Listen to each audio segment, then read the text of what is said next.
রঙিন আলোকছটা আর সুন্দরের প্রত্যাশায় খ্রিস্টীয় নতুন বছর বরণ। দেশে দেশে চোখ ধাঁধানো আয়োজন, নির্দেশ অমান্য করে রাজধানীতে আতশবাজি, শিশুসহ 2 জন দগ্ধ। সারা দেশে স্কুলে স্কুলে উৎসবের আমেজ। বছরের প্রথম দিনেই পাঠ্য বই পাচ্ছে কোমলমতিরা, নতুন বইয়ের ঘ্রাণে মাতোয়ারা শিক্ষার্থীরা। নতুন বছরে দ্রব্যমূল্য নিয়ন্ত্রণ ঘিরে বেশি প্রত্যাশা মানুষের। চাকরির নিরাপত্তা ও আয় ব্যয়ের ভারসাম্য রাখার দাবি, সরকারকে আরও কর্মসংস্থান সৃষ্টির পরামর্শ। দলীয় কর্মীদের চাকরি দিতে রাজশাহী সিটিতে বিশেষ 9 বিভাগ, 200 জনকে নিয়োগ দেন সাবেক মেয়র লিটন। ব্যয় কমাতে ছাঁটাইয়ের সিদ্ধান্ত প্রশাসনের।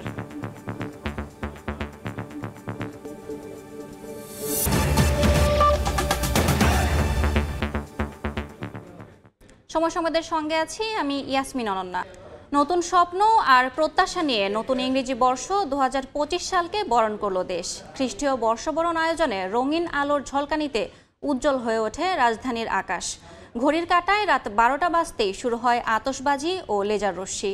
উন্মুক্ত স্থানে নিষেধাজ্ঞা থাকায় বেশিরভাগ এলাকায় বাসাবাড়ির ছাদে আয়োজন করা হয় বর্ষবরণের। এ সময় আগুনের ঘটনায় শিশুসহ 2 জন দগ্ধ হয়েছেন। একদিকে বিকট শব্দ, অপরদিকে রঙিন আলোর ঝলকানিতে উজ্জ্বল রাতের আকাশ। নিষেধাজ্ঞা থাকলেও আতশবাজি, ফানুস আর লেজার রশ্মির তীব্রতায় বরণ করা হলো খ্রিস্টীয় নতুন বছর 2025। ঘড়ির কাঁটায় রাত 12টা ছুতেই চোখ ধাঁধানো আলোর রোশনায়ের দেখা মেলে রাজধানী ও তার আশপাশের এলাকাগুলোতে। আতশবাজি ফোটানোর পাশাপাশি বাজানো হয় উচ্চ শব্দে গান। বাঁধ নামানা এমন আয়োজনের মাঝেই নতুন বছর ঘিরে নানা প্রত্যাশার কথা জানালেন নগরবাসী। নতুন বছরের উপলক্ষে এখানে এসেছি, কাটলাম, সবাইকে নিয়ে আসছি, একসাথে হলাম। নতুন বছর খুব মজা লাগলো আমাদের বাংলাদেশটাকে সারা পৃথিবী যেন চিনে, যেটা একটা শান্তির দেশ। বাংলাদেশে এরকম একটা নির্দিষ্ট জায়গা থাকুক যেখানের মধ্যে এরকম একটা দিনে সেলিব্রেট করা যায়। বুড়িগঙ্গার পারে সদরঘাট এলাকার বাসাবাড়ির ছাদ থেকে ওড়ানো হয় ফানুস আর ফাটানো হয় বাহারি নকশার আতশবাজি। খানিকটা দূরে ঢাকা বিশ্ববিদ্যালয়ের টিএসসিতে জড়ো হয়েছিলেন শিক্ষার্থী ও আশপাশের এলাকার বাসিন্দারা। কড়া নিরাপত্তা ব্যবস্থা থাকায় এবার ঢাকার এই প্রাণকেন্দ্রে ছিল না বাড়তি উন্মাদনা। নতুন বছরে অর্থনৈতিক সমৃদ্ধি, বৈষম্যহীন সমাজ বিনির্মাণে নিজ নিজ জায়গা থেকে সচেষ্ট ভূমিকা রাখতে চান তরুণরা। অনেকেই বলছেন, সরকার আর জনগণের মধ্যে মেলবন্ধন হলেই এগিয়ে যাবে বাংলাদেশ। আমরা চাইবো যে 24-এর যে স্পৃহাটা, যেই স্পিরিটটা আমাদের ছিল, সেটা 25-এ আমরা ধরে রেখে নতুন একটি বাংলাদেশ, এটা আমাদের প্রত্যাশা। আমাদের সবার জীবনে সুখ এবং সমৃদ্ধি বয়ে আনুক। পরিশেষে এটাই বলবো, একটি সুখী সমৃদ্ধি বাংলাদেশ গঠনে সবাই এগিয়ে আসবে। 25 সালে প্রত্যাশা থাকবে যে 24 সালের থেকে আরও যাতে বেশি এগিয়ে থাকতে পারি এবং পুরো উদ্যমে যাতে কাজ করে যেতে পারি, সেই প্রত্যাশাই আমার থাকবে। 31st নাইটে রাজধানীর একটি হোটেলে অভিযান চালিয়ে কয়েকশো মদের বোতল সহ 4 জনকে আটক করেছে মাদকদ্রব্য নিয়ন্ত্রণ অধিদপ্তর। রাতে খিলক্ষেত এলাকার ঢাকা রিজেন্সি হোটেলে হঠাৎ করে অভিযানে যান অধিদপ্তরের কর্মকর্তারা। বর্ষবরণ উপলক্ষে ঢাকা রেজেন্সি নামের হোটেলে আয়োজন করা হয় ডিজে পার্টির। 3 আর 5 হাজার টাকার প্যাকেজ কেনা গ্রাহকদের জন্য ছিল নাচ আর মদের বিশেষ আয়োজন। খবর পেয়ে খিলক্ষেত এলাকার এই হোটেলটিতে অভিযানে যায় মাদকদ্রব্য নিয়ন্ত্রণ অধিদপ্তর। এরপরই একে একে বেরিয়ে আসতে দেখা যায় নানা বয়সী গ্রাহকদের। অভিযানে 4 জনকে আটকের পাশাপাশি অধিদপ্তরের কর্মকর্তারা জব্দ করেন কয়েকশো বোতল বিদেশি মদ ও বিয়ার। অ্যালকোহলের পারমিশন ছাড়া, বার প্রিমিসেস ছাড়া অন্য জায়গায় সংরক্ষণ করে এটা দালাওভাবে বিক্রি করতেছিল। তো সেখান থেকে আমরা বিভিন্ন ব্র্যান্ডের 92 বোতল বিদেশি মদ, 367 ক্যান বিভিন্ন ব্র্যান্ডের আমরা সিজ করেছি। অভিযানের খবর পেয়ে আগেই সটকে পড়েন হোটেলটির উচ্চপদস্থ কর্মকর্তারা। অধিদপ্তরের এই কর্মকর্তা বলেন, অপরাধী যেই হোক ছাড় পাবে না কেউ। আমরা যখন রেড দিই, সাথে সাথে অনেক মানুষ ছিল, তো আমরা ওখানে ঢোকার সাথে সাথে তারা এসকেপ করে চলে গেছে, মানে বিভিন্ন জায়গায় বিভিন্নভাবে ছড়িয়ে ছিটিয়ে গেছে, এদেরকে পেয়েছি আমরা। ওনাদেরকে আমরা অবশ্যই তদন্ত করে তদন্ত সাপেক্ষ আইনের আওতায় আনবো। ঢাকার এজেন্সি ছাড়াও রাজধানীর বেশ কয়েকটি হোটেলে রাতভর মাদক বিরোধী অভিযান চালায় মাদকদ্রব্য নিয়ন্ত্রণ অধিদপ্তর। মেহেদী হাসান, সময় সংবাদ, ঢাকা। খ্রিস্টীয় নতুন বছরে বরণে দেশে দেশে ছিল নানা আয়োজন। তাইওয়ানে সুউচ্চ ভবনগুলোতে আতশবাজির মহোৎসব যেমন ছিল, তেমনি আয়োজনের কমতি ছিল না সম্প্রতি স্বৈরাচার মুক্ত হওয়া সিরিয়াতেও। এছাড়া মালয়েশিয়া, ভারত, পাকিস্তান, কেনিয়াতেও নানা আয়োজনে বরণ করা হয় নববর্ষ।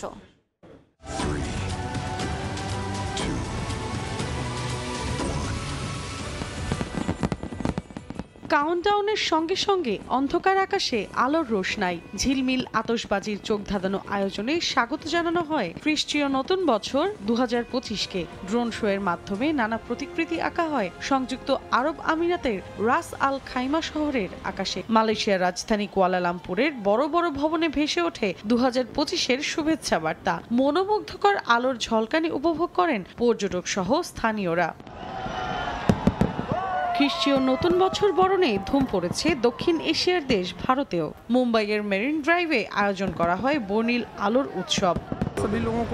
আমাদের সবার শান্তিপূর্ণভাবে নতুন বছর বরণ করা উচিত। আমি আশা করি সবাই একসঙ্গে বসবাস করার পাশাপাশি সৌহার্দ্যপূর্ণ সম্পর্ক স্থাপন করবে। রাজনৈতিকভাবে টালমাটাল পাকিস্তানেও আনন্দের সঙ্গে 2025কে স্বাগত জানিয়েছেন দেশটির বাসিন্দারা। মধ্যরাতে করাচির আকাশ উজ্জ্বল হয়ে ওঠে বর্ণিল আলোক ছটায়। বাশার আল আসাদ সরকারের পতনের পর প্রথমবার নতুন বছরকে স্বাগত জানিয়েছে সিরিয়াবাসী। নাচ, গান, লাইট শো এর আয়োজনে খ্রিস্টীয় নববর্ষ উদযাপন করেন তারা। ঘড়ির কাঁটায় রাত 12টা বাজতেই আতশবাজির আলোয় উজ্জ্বল হয়ে ওঠে কেনিয়ার রাজধানী নাইরোবির আকাশ। নতুন বছর বরণ করে নেন দেশটির বাসিন্দারা। মৌসুমী সাথী, সময় সংবাদ। নতুন বছরের প্রথম দিন সারা দেশে প্রাথমিক ও মাধ্যমিক স্তরের শিক্ষার্থীদের হাতে বিনামূল্যে পাঠ্যবই তুলে দেওয়া হচ্ছে। এই মুহূর্তে রাজধানীর আজিমপুর গার্লস স্কুল অ্যান্ড কলেজে আছেন রিপোর্টার শাকির আহমেদ, ময়মনসিংহ শহরে ওবায়দুল হক এবং বগুড়ায় আছেন আব্দুল আওয়াল। সরাসরি প্রথমে যাচ্ছি শাকিরের কাছে। বছরের প্রথম দিন প্রথম শ্রেণী থেকে শুরু করে দশম শ্রেণীর শিক্ষার্থীরা কিন্তু সারা দেশের মতো রাজধানীতেও বই হাতে পাচ্ছেন। আমি আছি রাজধানীর আজিমপুর গার্লস স্কুল অ্যান্ড কলেজে। আমরা দেখতে পেয়েছি আজকে বছরের প্রথম দিন সেই বই হাতে পাওয়ার জন্য কিন্তু সকাল থেকে অর্থাৎ খুব ভোর থেকে শিক্ষার্থীরা কিন্তু তাদের যে স্কুলে আসতে শুরু করেন এবং সবশেষে আমরা দেখতে পেয়েছি স্কুল কর্তৃপক্ষ আগত যে শিক্ষার্থীরা আছেন সেই শিক্ষার্থীদের মধ্যে বই বিতরণ করছে। নতুন বই পাওয়ার যে আনন্দ সেটি আসলে ভাষায় প্রকাশ করার মতো নয় আসলে, এবং সেটি যদি শিশুদের জন্য হয় তাহলে সেটি যে কতটা আনন্দদায়ক তা আসলে প্রতিটি স্কুলের সামনে আজকের যে চিত্র সেটি দেখলেই আসলে বোঝা যায়।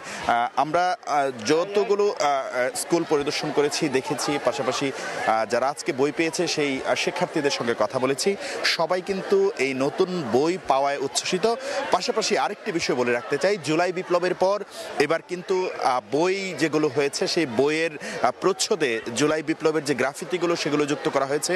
কোনো বইয়ের ভিতরে, অনেক বইয়ের ভিতরে আবার কন্টেন্ট হিসাবেও কিন্তু এই জুলাই বিপ্লবের যে নানা গল্প এবং ঘটনা সেটি যুক্ত করা হয়েছে। পাশাপাশি প্রতি বছর বইয়ের মান নিয়ে নানা ধরনের নেতিবাচক খবর প্রকাশিত হয়, কিন্তু এবার কিন্তু বইয়ের যে মান সেটি রক্ষার্থে কিন্তু এনসিটিভি বদ্ধপরিকর ছিল এবং আমরা এতক্ষণ পর্যন্ত যতটুকু দেখতে পেয়েছি যে বই আসলে যে মানে ছাপা হওয়ার কথা ঠিক সেই মানে ছাপা হয়েছে। অর্থাৎ অন্যান্য বছরের তুলনায় বইয়ের মান এবছর বেড়েছে এমনটি বলছেন অভিভাবক এবং শিক্ষার্থীরা।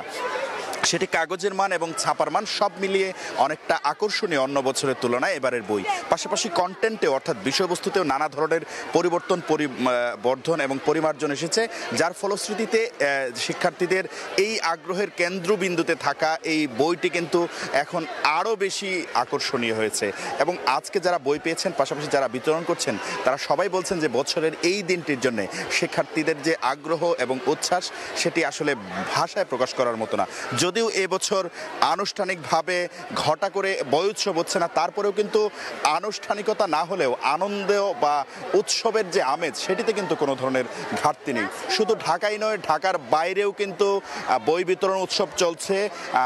আমরা চলে যেতে চাই ময়মনসিংহে, সেখানে আছেন সহকর্মী ওবায়দুল হক। বছরের প্রথম দিনে নতুন বই পাওয়ার জন্য যে অপেক্ষা শিক্ষার্থীদের থাকে সেই অপেক্ষার অবসান আজকে হয়েছে। আজকে এই বছরের প্রথম দিনে কিন্তু নতুন বই কিন্তু আজকে পেতে যাচ্ছে শিক্ষার্থীরা। আমি এখন আছি ময়মনসিংহ নগরের গভর্নমেন্ট ল্যাবরেটরি হাই স্কুলে। এখানে আমরা দেখতে পাচ্ছি যে শিক্ষার্থীরা তারা লাইনে দাঁড়িয়েছেন এবং কিছুক্ষণ আগে কিন্তু আমরা যেটি দেখতে পেয়েছি যে জেলা প্রশাসক মফিদুল আলম সহ শিক্ষা কর্মকর্তারা কিন্তু এখানে এসে নতুন বই শিক্ষার্থীদের হাতে তুলে দিয়েছেন। এর মধ্য দিয়ে আসলে ময়মনসিংহ জেলার যে বই বিতরণ কার্যক্রম সেটি কিন্তু এই কিছুক্ষণ আগে সেটি উদ্বোধন করা হয়েছে এবং এই মুহূর্তে শিক্ষকরা কিন্তু শিক্ষার্থীদের ডেকে ডেকে বই বিতরণ করছেন। আমরা যেটি দেখেছি যে শীতের ভোরের কুয়াশা, সেই কুয়াশা ভেদ করে আসলে শিক্ষার্থীরা আমরা দেখেছি যে ব্যাপক উৎসাহ ও উদ্দীপনার উচ্ছ্বাসের মধ্য দিয়ে কিন্তু শিক্ষার্থীরা এই স্কুলে প্রবেশ করেছে এবং এই যে তারা লাইনে দাঁড়িয়েছে এবং আজকে কিন্তু যদিও বই উৎসব না, তবুও কিন্তু এটা উৎসবে পরিণত হয়েছে। শিক্ষার্থীদের যে উচ্ছ্বাস আনন্দ, বছরের প্রথম দিন নতুন বই পাওয়ার যে আনন্দ, সেটি কিন্তু প্রত্যেক শিক্ষার্থীদের মাঝেই কিন্তু বিরাজ করছে এবং যারা এখানে স্কুলে উপস্থিত হয়েছেন এবং হাজির হয়েছেন তাদের মধ্যে সবারই কিন্তু নতুন বইয়ের মলাট হাতে নেওয়া এবং নতুন বইয়ের গন্ধ শোকা এই বিষয়গুলো কিন্তু তারা এই উদ্দীপনায় কিন্তু তারা রয়েছেন। আমরা যেটি জেনেছি যে প্রথম, দ্বিতীয় এবং তৃতীয় শ্রেণীর প্রাথমিকে এবং মাধ্যমিকে নবম দশম শ্রেণীর যে বই সেটি দশম শ্রেণীর শিক্ষার্থীদের দেওয়া হবে। এই মুহূর্তে প্রত্যেকটি স্কুলেই কিন্তু এভাবে উৎসবমুখর পরিবেশেই বই বিতরণ কর্মসূচি চলছে। আমরা সেই বই বিতরণ কর্মসূচির খবর জানাতে আমরা চলে যাব বগুড়ায়। সেখানে আছেন সহকর্মী আব্দুল আওয়াল।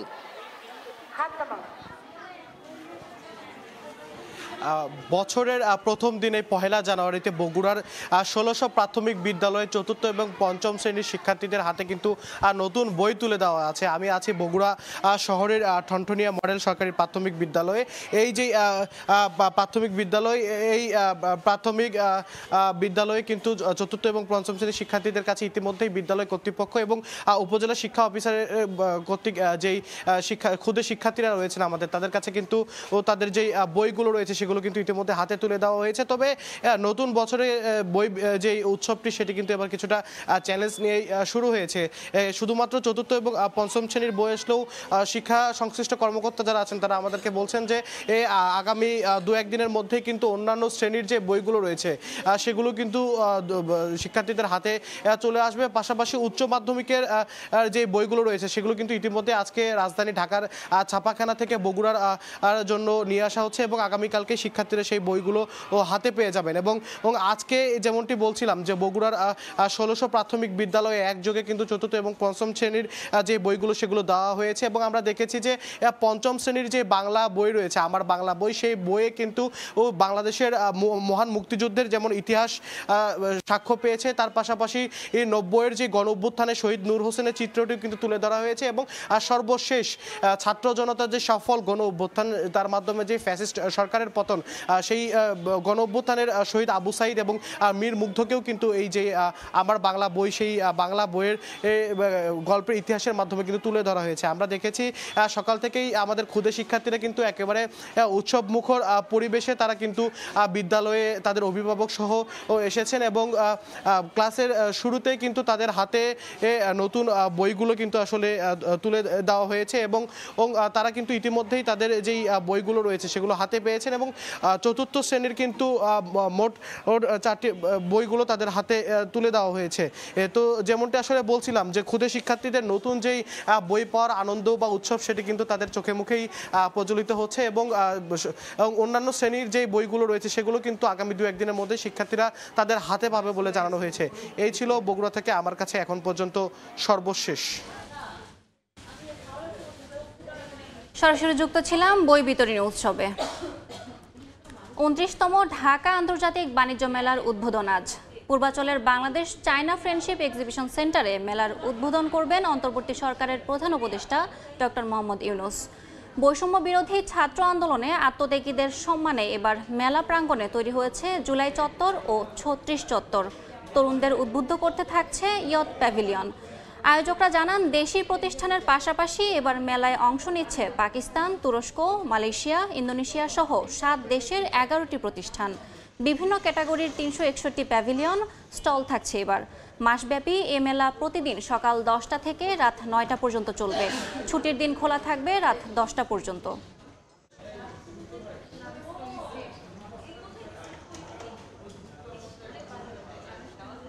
নতুন বছর, নতুন দিন, নতুনভাবে পথ চলা। কৃষক থেকে শ্রমিক, চাকরিজীবী থেকে অর্থনীতিবিদ সবাই চাইছেন বছরটি হোক স্বস্তির, শান্তির। বাজারে গিয়ে যেন না পুড়ে হাত, কৃষক যেন পায় ন্যায্য দাম, শ্রমিক যেন মজুরিতে না ঠকেন, অর্থনীতি যেন চলে নীতি মেনে। এমন প্রত্যাশা সবার মনে। আরও জানাচ্ছেন সহকর্মী সাইফুল ইসলাম। সকালে সূর্যের আগমনী বার্তায় শুরু হলো ২০২৫ সালের যাত্রা। পৈতৃক সূত্রে ২ বিঘা সম্পত্তি পাওয়া ধামরাইয়ের কৃষক মোহাম্মদ লিটুল ২০২৪ সালটা কেটেছে কষ্টে, কিন্তু নতুন বছর যেন বয়ে আনে সুখের বার্তা, সেই প্রত্যাশা তার। সরকার যে কোনো একটা পরামর্শ করে দিবে, সহযোগিতা করবে। কৃষকের প্রত্যাশা নতুন বছরে দাম কমবে সার, কীটনাশক সহ বিদ্যুৎ বিলের। তা না হলে উৎপাদনের খরচের সাথে মিলবে না তার লাভের হিসাব। ঠিক একই রকম প্রত্যাশা কৃষক সিরাজুল ইসলামেরও। সব জিনিসের দামে কমে যাবে, তাহলে কৃষি কামড়ও পোষাইবে। জীবনযাত্রার ব্যয় কমিয়ে আনাই বেশিরভাগ মানুষের চাওয়া। যখন মূল্যস্ফীতি 11.5% ছুঁই, তখন পণ্যের দাম কমাতেই স্বস্তি খুঁজছেন ক্রেতারা। বাগবিতণ্ডা এড়াতে দাম কমানোর পক্ষে বিক্রেতারাও। সিন্ডিকেট না থাকে এখন যে তরকারির দাম কম আছে ওইভাবেই থাকুক। 24 সালে অনেক দাম বাড়ছে, আমাদের আশা 25 সালে এগুলোর দাম কমবে। বুক ভরে দীর্ঘশ্বাস ফেলা, দিনে এনে দিনে খাওয়া স্বল্প আয়ের মানুষের আশা নতুন বছরে বাড়বে তাদের মজুরি, কমবে জীবনযাপন খরচ। তার মতন পরিবারদের নিয়ে খুব কষ্ট। 8,000 টাকা এই বছরে 9,000 টাকা ঘর ভাড়া দিই। মধ্যবিত্ত চাকরিজীবী শ্রেণীর কাছে নতুন বছর মানে বাড়ি ভাড়া ও বাচ্চার পড়াশোনায় নতুন খরচ যোগ হওয়া। তাই তো বেতন বৃদ্ধি ও চাকরির নিরাপত্তা তাদের কাছে বড় প্রত্যাশা। জুনিয়র লেভেলে যারা আছেন তারা যে সবসময় বৈষম্যের শিকার হবে সেটা আমরা চাই না। চাকরিজীবীরা ভালোভাবে থাকতে পারি, বাঁচতে পারি এবং জানমালের নিরাপত্তার সাথে সংযোজিত হয়।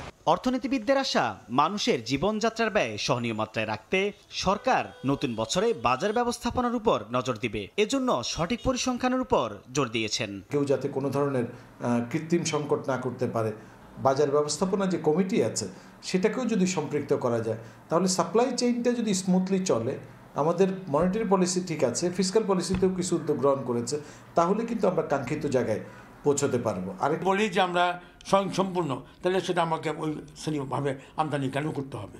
এইখানে যে একটা নেটওয়ার্ক, এই জায়গাতে কিন্তু সরকারের অনেক দুর্বলতা আছে, এই জায়গাটা পরিষ্কার হওয়া উচিত।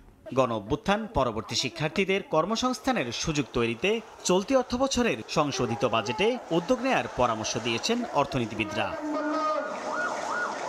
সাইফুল ইসলাম, সময় সংবাদ, ঢাকা। ফিরে দেখা 2024।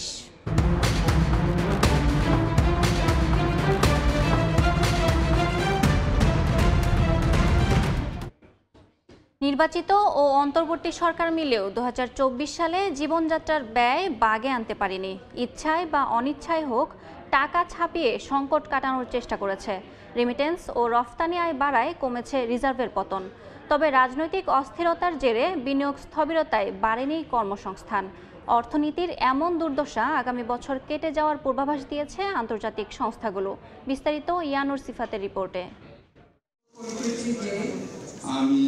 $20 বিলিয়ন রিজার্ভ, 110 টাকা ডলার রেট, 9.86% সাধারণ মূল্যস্ফীতি ও 9.5% খাদ্য মূল্যস্ফীতির চাপ মাথায় নিয়ে 2024 সালের শুরুতে দায়িত্ব নিয়েছিল আওয়ামী লীগ সরকার। ব্যাংক খাতের সংকট ও শেয়ার বাজারের অস্থিরতার মাঝেই প্রধান চ্যালেঞ্জ হয়ে দাঁড়ায় নিত্যপণ্যের দাম কমিয়ে ভোক্তাকে স্বস্তি দেয়া। তবে সিন্ডিকেটের কাছে ছিল অসহায় আত্মসমর্পণ। সেই অসাধু চর্চা এবং সেই অসাধু চর্চার বিরুদ্ধে আমাদের যুদ্ধ। উৎপাদক, পাইকারি থেকে ভোক্তা পর্যন্ত সবাইকে সমন্বয় করে জুলাই আগস্ট গণঅভ্যুত্থানে পতন হলো হাসিনা সরকারের। নতুন সরকারের উপদেষ্টারা হাটে বাজারে দৌড়ঝাঁপ কম দেননি, কিন্তু তারাও অসহায় আত্মসমর্পণ করেছেন সিন্ডিকেটের কাছে। ব্যবসায়ীরা কত রকম যে আপনার সুবিধা পায় আপনি নিজেও জানেন, অনেকে আপনার নিজেরাও জানেন না। নিত্যপণ্যের বাজারের মতো স্বস্তি ছিল না পুঁজি বাজারেও। বছরের প্রথম প্রান্তিকে ফ্লোর প্রাইস তুলে দিয়ে পুঁজি বাজারকে চাঙ্গা করার চেষ্টা সফল সফল হয়নি। নিয়ন্ত্রক সংস্থা ও স্টক এক্সচেঞ্জগুলোতে বড় পরিবর্তন এনে নতুন সরকারও বাজার স্থিতিশীল করতে পারেনি। এক্সিম ব্যাংক একটা ভালো ব্যাংক, শক্ত ব্যাংক, আর একটু দুর্বল ব্যাংক হলো পদ্মা ব্যাংক। দুইটা ব্যাংকেরই এখন মিলন হয়ে গেছে। ব্যাংক খাতে লুটপাট ধামাচাপা দিতে একীভূতকরণের উদ্যোগ সফল করতে পারেনি হাসিনা সরকার। নতুন গভর্নর দায়িত্ব নিয়ে এসালম নিয়ন্ত্রিত ব্যাংকগুলোর পরিচালনা পর্ষদ ভেঙে দেন। টাকা ছাপিয়ে ব্যাংকগুলোকে সহায়তা না করার ঘোষণা দিলেও পরে তা রাখতে পারেনি। রিজার্ভের পতনে সরকার পরিবর্তনের আগে ডলারের দাম 118 টাকা ছাড়িয়ে যায়। তবে নতুন সরকার দায়িত্ব নেয়ার পর রেমিটেন্স প্রবাহ ও রফতানি আয় বাড়ায় পতন ঠেকানো গেছে। এতে ডলারের দাম 120 টাকায় স্থিতিশীল হলেও বছরের শেষে ডলারের দাম ছিল আবারও ঊর্ধ্বমুখী। কেন্দ্রীয় ব্যাংকে আসা রফতানি আয় ও ইপিবির দেখানো আয়ে বিস্তর ফারাক নিয়ে আলোচনা ছিল 2024 সালের শুরুতেই। আয়ের প্রধান উৎস তৈরি পোশাক খাত ভালো সময় পার করেনি। গণ অভ্যুত্থানের পর রাজনৈতিক ইন্ধন ও বেতন ভাতার পাশাপাশি চাকরি হারানোর ভয়ে দেখা গেছে শ্রমিক অসন্তোষ। তাই শ্রম পরিস্থিতি খতিয়ে দেখতে গঠিত হয়েছে শ্রম সংস্কার কমিশন। রাজনৈতিক অস্থিরতার বছরে নতুন করে খুব একটা বিনিয়োগে আসেননি উদ্যোক্তারা। বছরের বেশিরভাগ জুড়ে তাই বেসরকারি খাতে ঋণ প্রবৃদ্ধি ছিল এক অঙ্কের ঘরে। বিনিয়োগ কম হওয়ায় বাড়েনি কর্মসংস্থান। বিকল্প হিসেবে বিদেশে শ্রমিক রফতানিও বছর ব্যবধানে কমেছে। থেকে কিভাবে চোরতন্ত্রে চলে গেল। অর্থনীতির এমন দুর্দশার কারণ হিসেবে বিগত সরকারের সীমাহীন আর্থিক লুটপাটের ফিরিস্তি তুলে আনা হয়েছে অর্থনীতির শ্বেতপত্রে। এমন বাস্তবতায় 3.8% প্রবৃদ্ধির পূর্বাভাস দিয়েছে IMF। তবে আগামী অর্থ বছরে ঘুরে দাঁড়ানোর আশা তুলে ধরেছে আন্তর্জাতিক সংস্থাগুলো। ইয়ানুর শিফাত, সময় সংবাদ, ঢাকা। প্রশাসনিক কাঠামোর বাইরেও রাজশাহী সিটি কর্পোরেশনে খোলা হয়েছিল বিশেষ 9টি বিভাগ। সেই বিভাগগুলোতে অস্থায়ী ভিত্তিতে নিয়োগ দেওয়া হয় প্রায় 200 কর্মকর্তা কর্মচারী।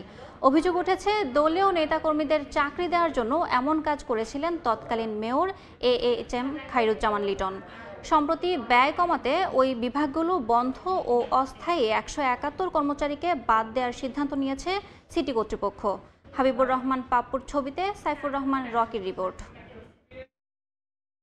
আওয়ামী লীগ সরকার পতনের পর রাজশাহী সিটি কর্পোরেশনের আয় ব্যয়ের খাত যাচাইয়ে তৎপর হন নতুন প্রশাসক। এ সময় প্রশাসনিক কাঠামোর বাইরে নতুন সৃষ্টি করা 9টি অতিরিক্ত বিভাগের কারণে অর্থ অপচয়ের বিষয়টি নজরে আসে। বেরিয়ে আসে তৎকালীন মেয়র AHM খায়রুজ্জামান লিটনের আস্থাভাজন প্রায় 200 আওয়ামী লীগের নেতাকর্মীকে অস্থায়ী ভিত্তিতে নিয়োগ দেওয়ার বিষয়টি। 2018 সালে নির্বাচিত হওয়ার পর নতুন এসব বিভাগ চালু করেন সাবেক মেয়র লিটন। অনুমোদন না থাকায় তাদের বেতন ভাতা দেয়া হতো সিটি কর্পোরেশনের বার্ষিক বাজেট থেকে। প্রশাসক সাহেব চিন্তা করছেন বা প্রশাসন চিন্তা করছেন, তাহলে তো এখন আমার এগুলো দরকার নাই। সেই চিন্তা ভাবনা থেকেই যেগুলো হলো আমাদের সাংগঠনিক কাঠামোর বাইরে আছে শাখাগুলো, যেগুলো বাজেট অন্তর্ভুক্ত, সেগুলো হলো বিলুপ্ত করার জন্য সিদ্ধান্ত গ্রহণ করেছেন। সিটি কর্পোরেশনের প্রয়োজনে যদি দক্ষ জনবল কেউ থেকে থাকে, অস্থায়ী কিন্তু দক্ষ, প্রশাসক মহোদয়ের সিদ্ধান্ত ক্রমে আমরা তাদেরকে বিভিন্ন শাখায় নিয়োগ করব। সিটি কর্পোরেশনের দায়িত্বশীলরা বলছেন, ব্যয় কমাতে অপ্রয়োজনীয় 9টি বিভাগ বন্ধের উদ্যোগ নিয়েছেন প্রশাসক। বাদ দেওয়ার সিদ্ধান্ত হয়েছে এসব বিভাগে অস্থায়ী ভিত্তিতে নিয়োগ পাওয়া 171 জনকে। অপ্রয়োজনীয় জনবল যেহেতু আমাদের সিটি এক্সটেনশন এখনো হয় নাই, সেটা হলো প্রশাসন এখন রাখতে চাচ্ছেন না। ইতিমধ্যে 171 জনকে যারা অস্থায়ী নিয়োগ ছিল তাদেরকে আমরা অব্যাহতি দিয়েছি। এরপরেও কিছু যাচাই বাছাই চলছে। যদি এগুলোর প্রয়োজন না থাকে তাহলে এগুলোকেও আমরা অব্যাহতি দেব। এদিকে নেতাকর্মীদের পৃষ্ঠপোষকতার জন্য জনগণের ট্যাক্সের টাকা অপচয় করেছেন সাবেক মেয়র, বলছেন সুশাসন বিশ্লেষক। যাদেরকে এই নিয়োগ দিচ্ছেন তাদের পেছনে যে ব্যয়, এটি কিন্তু দিন শেষে কিন্তু নাগরিকদের ট্যাক্সের টাকাই কিন্তু বহন করা হয়। অতএব যেখানে এই জনগণের ট্যাক্সের টাকা রয়েছে সেখানে কিন্তু স্বচ্ছতা এবং জবাবদিহিতা নিশ্চিত করা আবশ্যক। আগে প্রতি মাসে রাজশাহী সিটি কর্পোরেশনের কর্মকর্তা কর্মচারীদের বেতন বাবদ প্রায় 7 কোটি টাকা ব্যয় হলেও 171 জনকে ছাঁটাইয়ের কারণে তা কমে এসেছে 5 কোটি 20 লাখে। সাইফুর রহমান রকি, সময় সংবাদ, রাজশাহী। পাবনায় পদ্মা নদী থেকে অবৈধভাবে দিনেরাতে চলছে বালু উত্তোলনের মহোৎসব। নিয়মনীতির তোয়াক্কা না করে এক্সকাভেটর দিয়ে বালু উত্তোলনের পর তা চলে যাচ্ছে বিভিন্ন জায়গায়। এতে একদিকে সরকার হারাচ্ছে রাজস্ব, অপরদিকে নদীতে দেখা দিচ্ছে ভাঙন। আসিফ মাহমুদের ছবিতে সবুজ মোল্লার রিপোর্ট। এক্সকেভেটর দিয়ে চলছে অবৈধভাবে বালু উত্তোলন, ভেঙে যাচ্ছে নদীর পার। শীত মৌসুমে পদ্মা নদীতে পানি প্রবাহ কমে যাওয়ায় নিয়মের তোয়াক্কা না করে রাত দিন চলছে বালু উত্তোলন। পাবনা সদরের ভাড়ারা ও দোগাছি ইউনিয়নের পদ্মা নদীর অন্তত 30টি পয়েন্টে এভাবে প্রকাশ্যে উত্তোলন করা হচ্ছে লাখ লাখ ঘনফুট বালু। স্থানীয়দের অভিযোগ, ভাড়ারা ইউনিয়ন পরিষদের চেয়ারম্যান সুলতান মাহমুদের সঙ্গে হাত মিলিয়ে ইউপি সদস্য খালেক হোসেন, স্থানীয় বিএনপি নেতা মোহাম্মদ সুজন, মাহমুদুর রশিদ রানা, প্রিন্স হোসেন ও মিলন খান নেতৃত্বে চলছে এমন অপরাধ। এছাড়া পাশের দোগাছি ইউনিয়নেও বালু উত্তোলন করছেন স্থানীয় পাপ্পি হোসেন, রবি মেম্বার ও রেজাউল। রোডে চলাচল করতে পারি না, আমরা যেন বাসায় ঘুমাবো ঠিক মতন, এটা ঘুমাইতে পারি না। খাবার জিনিস, কাপড় চোপড়, ঘর বাড়ি, ওটা তো আমরা সারে ঝাড় দিয়ে দিয়েও তো সারতে পারি না। কিন্তু প্রভাবশালীদের সাথে আমরা পেরে উঠতেছি না, এবং কি আমরা ভয়ে তার সামনেও যেতে পারি না। এদিকে বালু উত্তোলনের সঙ্গে জড়িতদের সাথে যোগাযোগ করলেও পাওয়া যায়নি। এটা অবৈধ জানি, আসলেও তো দিকটা সবাই কাটলো, আমি গরিব মানুষ, আমি কেটে দিই, কেটে দিলে হয়তো আমার জমিটা যদি ভালো হয় আমি আবাদ করে খাইতে পারবো। এটা হচ্ছে যারা খাদ মালিক তারা জানে, আমি তো খাদ মালিক না। কোথায় কোথায় যাচ্ছে এটা বলতে পারবো না, আমি আমার এলাকায় ফেলাচ্ছি, এটা প্রাইমারি স্কুলের পাশে। তবে বালু উত্তোলন বন্ধে ব্যবস্থা নেওয়ার আশ্বাস জেলা প্রশাসকের। যারা বালু উত্তোলন করে তাদেরও অনেকের কাছে অস্ত্র আছে, তো সেই হিসাবে আমাদের টিমও সেরকম শক্তিশালী টিম নিয়ে আমাদের যেতে হয়। তো এটা আমাদের কন্টিনিউয়াস প্রসেস। প্রতিদিন নদীটির 30টি পয়েন্ট থেকে বালু উত্তোলন করে অন্তত 2000 গাড়ি, আর গাড়ি প্রতি 200 টাকা চলে যায় প্রশাসনের বিভিন্ন মহলে। সবুজ মোল্লা, সময় সংবাদ, পাবনা।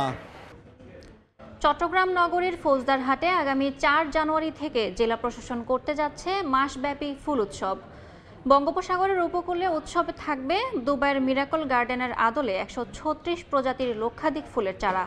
আশরাফুল আলম মামুনের ক্যামেরায় শফিকুল আলমের প্রতিবেদন। দেশি বিদেশি নানা রং বেরঙের ফুলে সাজানো চট্টগ্রামের ডিসি পার্ক। বঙ্গোপসাগর উপকূলে 194 একর জায়গায় বিশ্বখ্যাত দুবাইয়ের মিরাকল গার্ডেনের আদলে গড়া এই ফুলের পার্কে 136 প্রজাতির লক্ষাধিক ফুল ছড়াচ্ছে সৌরভ। নগরীর বন্দর রিং রোডের ফৌজদারহাটে আগামী 4 জানুয়ারি থেকে তৃতীয়বারের মতো জেলা প্রশাসনের আয়োজনে বসবে মাসব্যাপী বর্ণাঢ্য ফুল উৎসব। ফুলের বৈচিত্র্য ও সাজানোর নানা কৌশল দর্শনার্থীদের নজর কাড়ছে। বিশেষ করে সবার আকর্ষণ প্রজাপতি ও ময়ূরকে ঘিরে ডালিয়া, চন্দ্রমল্লিকা, শিউলি, হাসনাহেনা, বেলি, চেরি সহ দেশি বিদেশি ফুলের সুবাসে মৌ মৌ করছে চারপাশ। এত সুন্দর একটা ফুলের উৎসব হচ্ছে, ওই জিনিসটা আমরা দেখার জন্য আসছি। অনেক প্রকারের ফুল দেখতেছি যেগুলো আগে কখনো দেখা হয় নাই, এই নতুন নতুন এক্সপেরিয়েন্স হচ্ছে। এটা ভালো একটা উদ্যোগ নিয়েছে।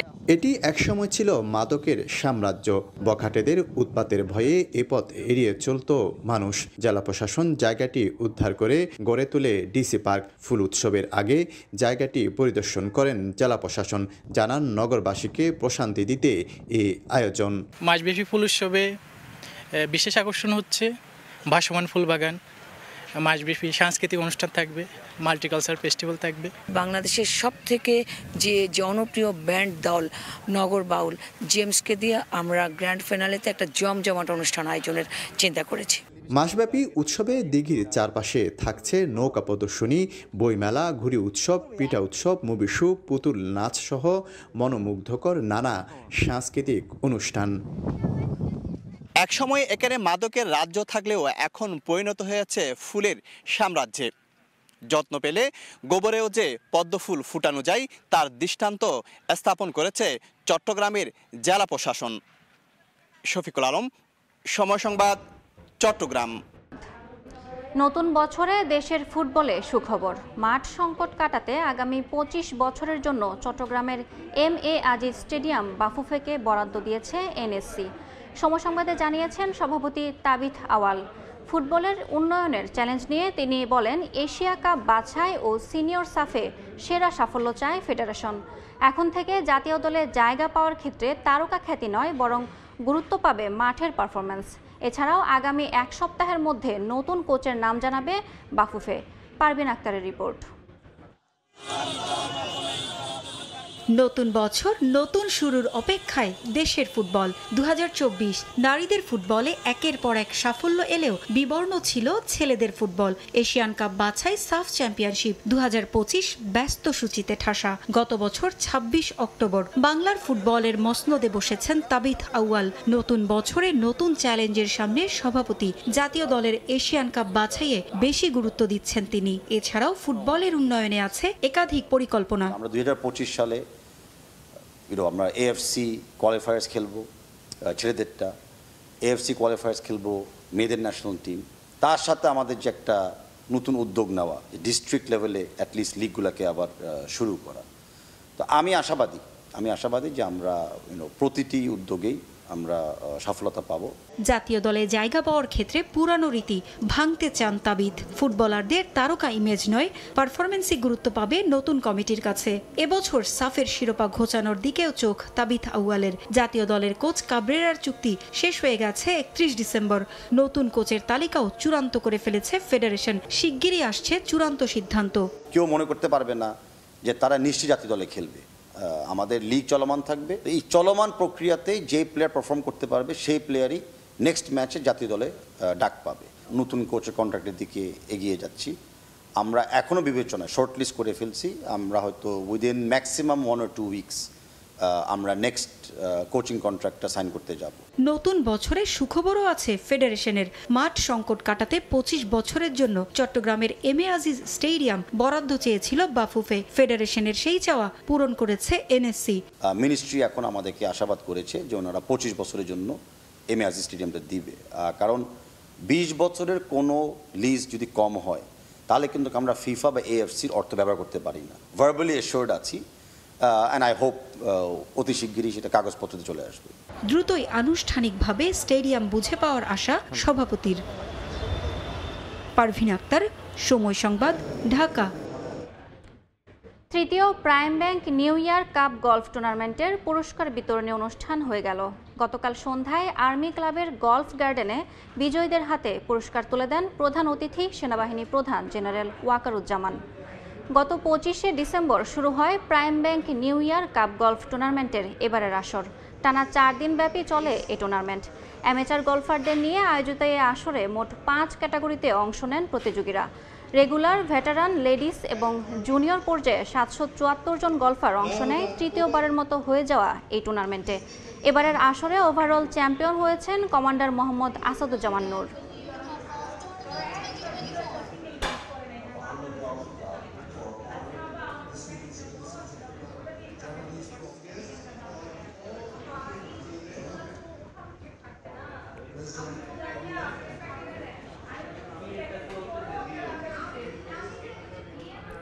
এ পর্যায়ে শীর্ষ সংবাদগুলো জানিয়ে দিচ্ছে আরেকবার।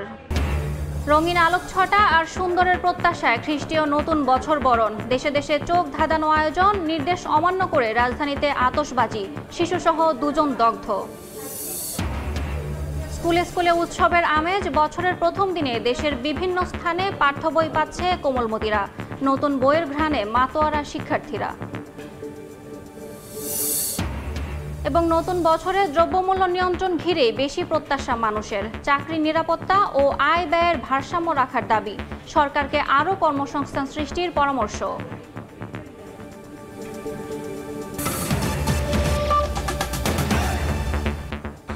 এই ছিল সময় সংবাদে। সঙ্গে থাকুন সময়ের।